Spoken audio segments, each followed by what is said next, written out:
السلام عليكم، كي دايرين؟ لاباس عليكم؟ نتمنى يلقاكم هذا الفيديو وانتم في احسن الاحوال ان شاء الله. اليوم غادي نشارك معكم محبوبه الجماهير، غريبه ديال السميده والكوك. كتجي واعره بزاف، نتمنى انكم تجربوها في عيد الفطر. كتجي زوينه معلكه ومشقه، والمذاق ديالها كيجي واعر واعر واعر بزاف. نتمنى انكم تجربوها، غادي تعجبكم. تبعوا الطريقه اللي في الفيديو. بالنسبه للبنات اللي ما كتصدقش معاها كتجيها سايحه وما كتجيهاش هكا معلكه ومشقه، فتبع اختي الطريقه اللي في الفيديو. انا متاكده ان شاء الله ما غاديش تضيعي في المقادير ديالك، وغادي تحطيها في طبله العيد وغادي تحمر لك وجهك قدام العائله وقدام الضياف ديالك. بسم الله على بركه الله، ندوزو للطريقه والمقادير.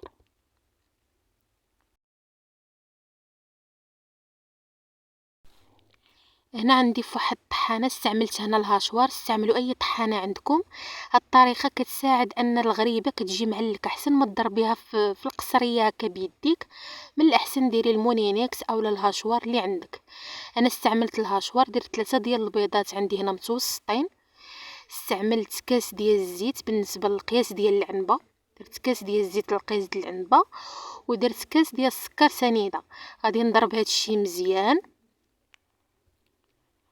واحد دقيقه اولا 2 دقائق. صافي كنبقى نضرب فيها ديك المقادير البيض. والبيض ضروري يكون مخرجينه من الثلاجه واحد ساعه المكانه باش كتحصلوا على هاد النتيجه زوينه. داك البيض والسكر والزيت. صافي من بعد ما الخليط هكا رجع ثقيل ومرغوي، غادي نكبو في القصريه باش غادي نكمل اولا نكمل المراحل ديال الغريبه.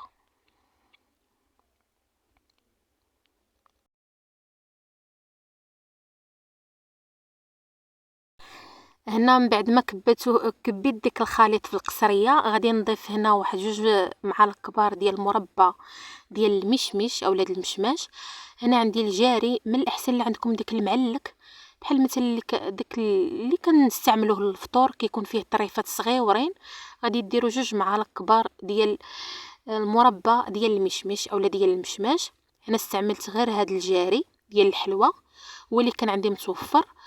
وهنا غادي ندير لها النكهه ديال الحامض. درت هنا واحد نص معلقه صغيره، انا عبرت بالمعلقه الكبيره ولكن خديت القياس واحد نص معلقه صغيره ديال النكهه الحامض. كتجي بها واعره واعره بزاف. الا ما عندكمش النكهه الحامض غادي تستعملي واحد معلقه صغيره ديال مبشور حامضه. غادي تقبطي حامضه وغادي تحكيها، وغادي تستعملي واحد المعلقه صغيره ديال القشور الحامض. وهنا عندي الكوك، عندي 250 غرام ديال الكوك. من الاحسن الكوك من الاحسن باش تصدق معاك وتجيك بنينه ومعلكه. من الاحسن غادي تستعملي الكوك يكون نوعيه جيده. كتمشي تشريه من اللي كيبيعوا اللوازم د الحلويات، كيكون عندهم يدم. وغادي كما وريتك دابا في الفيديو غادي تقبطيه هكا ملي تبغي تشريه من عنده. غادي تحكيه ما بين يديك اولا ما بين صبعانك. الا طلق لك ليدام غادي تعرفي بان داك الميدم هو اللي غادي يصدق معاك. 250 غرام ديال الكوك اللي هي رابعه. ضروري يكون ميدم، ما يكونش ديك الناشف. ديك الناشف غادي تجي قاصحه وما غاديش تجيك حتى بنينه، ما غاديش تجيك، ما كتجيش لذيذه وغادي تجي قاصحه وما تصدقش معاك. من الاحسن سوليه قول له اعطيني نوعيه جيده ديال الكوك. وملي تاخديها غادي تحكيها ما بين يديك باش يطلق ديك ليدام. خدي 250 غرام ديال الكوك. صافي هاد المرحله مهمه بزاف غريبه. كيف ما قلت لكم البنات، هاد المرحله مهمه بزاف غريبه. من بعد ما كنضيف ديك الكوك كندلكو مزيان مع ديك البيض والسكر وسنيده اللي ضفنا ديك الخليط في الاول. كندير فيه ديك 250 غرام اولا ربعه ديال الكوك وكندلكها مزيان. ما كنضيفش ديك الساعه السميده والكوك كلشي في خطره، لا. كندير الخليط معاه الكوك وكندلكو مزيان ديك الكوك مع ديك البيض كيف ما قلت لكم مزيان واحد 4 ديال الدقائق حتى كيطلق ليدام ديالو. صافي من بعد ما كتحسوا به بدا كيشرب ديك الكوك، هاد كنبدا نضيف في هاد المرحله السميده عندي تما 250 غرام اللي هي رابعه قدها قد الكوك. وكنبقاو نضيفوها تدريجيا. واش غادي نضيفها كامله ولا لا؟ فكنضيفو تدريجيا السميده باش ما تجيكمش ملكزه وتجيكم عاقده بزاف وما تجيكم ناشفه. فكنضيف السميده غير بشويه بشويه. والسميده عندي الرقيقه، ما تاخدوش السميده الغليظه اولا الفينو، خذوا السميده الرقيقه. ملي تشريوها تقول له عطيني السميده الرقيقه. صافي من بعد ما بقيت كنضيفها تدريجيا حتى هي، وكنبقى كندلك كنحصل على هذا الخليط هذا. ما خصوش يكون ثقيل بزاف. 250 غرام ديال اولا ربعه السميده بقات لي هكا واحد نص كاس، ما دخلتهاش كامله باش هكا على ما نوجد اللاطه ونوجد السكر كتكون شربت السميده دغيا كتشرب. اما لا ضفتوها كامله فغادي تجيكم قاصحه بزاف. ولا كان درتو البيض كبير فانا متاكده غادي تحتاجوا ربعه كامله ديال السميده. وهنا واحد الحاجه درتها، كنت غادي ندير واحد الكارثه الله ينجينا وينجيكم من الكوارث.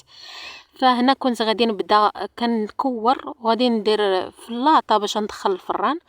وانا كندلكها وانا كنقول شي حاجه ناسيها، نسيت الخماره اللي هي مهمه بزاف، اللي هي اللي كتشق اصلا، هي اللي طالع عليها الفيلم، هي اللي كتشقق الغريبه.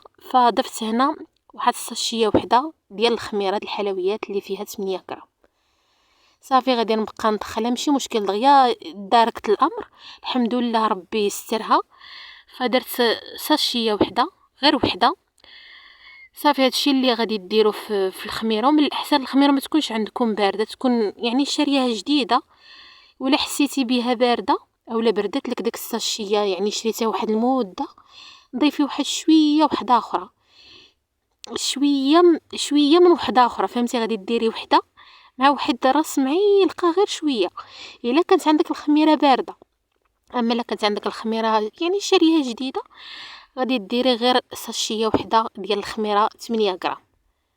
صافي غادي نستعمل هنا الميزان، كنوزن كل وحده فيها 24 غرام. وكنحط في السكر اللي سكر سيبيسيال اولا سكر ثقيل اللي خاص بالغريبات اللي ما كيتحرقش في الفران. كيف ما قلت لكم البنات كل وحده كندير فيها 24 غرام. صراحه جات القياس ديالها زوين ومئنتك، ما جاتش كبيره بزاف.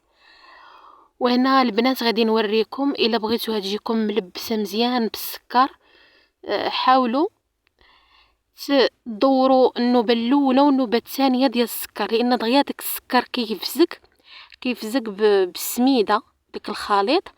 فمي تشوفوها هكا فزقت وليو عاوتاني يعني دردروا عليها مزيان السكر وحطوها في اللاطه.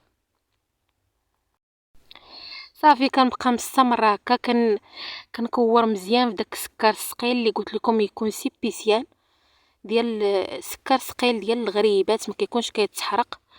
يعني غادي تشريوه من اللي كيبيع اللي كيبيع لوازم الحلويات، كتقول له عطيني السكر الغريبات اللي ما كيتحرقش سيبيسيال. وصافي كنبقى كنكور هكا وكنضغط عليها واحد شويه في الوسط باش كنساعدها انها تشق. وكنحطها في اللاطه اللي مفرشه بورق الزبده، اولا استعملي اي لاطه تكون عندك ما كتلصقش. ضروري واحد المرحله مهمه في هذه اللحظه تكون الفران، انا عندي الفران ديال الغاز، يكون الفران كيسخن مزيان واحد 4 ساعه. الا عندك الفران ديال الضوء او الفران ديال الغاز خصو يكون الفران كيسخن مزيان على درجه مرتفعه باش هكا تشق معاك وتصدق معاك ان شاء الله. كيف ما قلت لكم البنات في هذه المرحله ملي تكونوا كتكوروا اولا بديتوا كتكوروا، الا عندك الفران ديال الغاز غادي تشعليه واحد 4 ساعه وهو كيسخن على درجه تكون مرتفعه بزاف. ولا عندك الفران ديال الضو غادي ديريه على 200 درجه واحد 4 ساعه، خليه يسخن مزيان باش مي غادي ندخلوا اللاطه ديالنا دغريبه ديك الحراره بزاف بحال اللي كتصدم ملي كتدخلوا اللاطه، كتصدم بديك الحراره وكتشق. هذا هو السر باش تجيكم مشقه.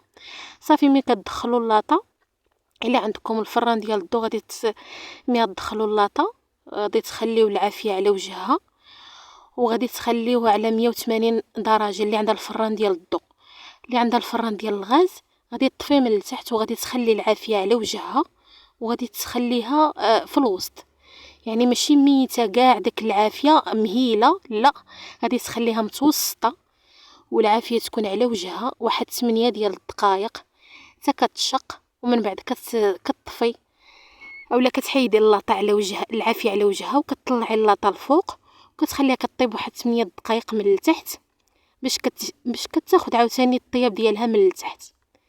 8 دقائق على وجهها و8 دقائق من التحت باش هكا كتحصلوا على نتيجه زوينه. ما خصهاش طيب بزاف باش ما تقصاحش ليك وكتجي بنينه بنينه بنينه. نتمنى البنات انكم تجربوها وان شاء الله تصدق معكم.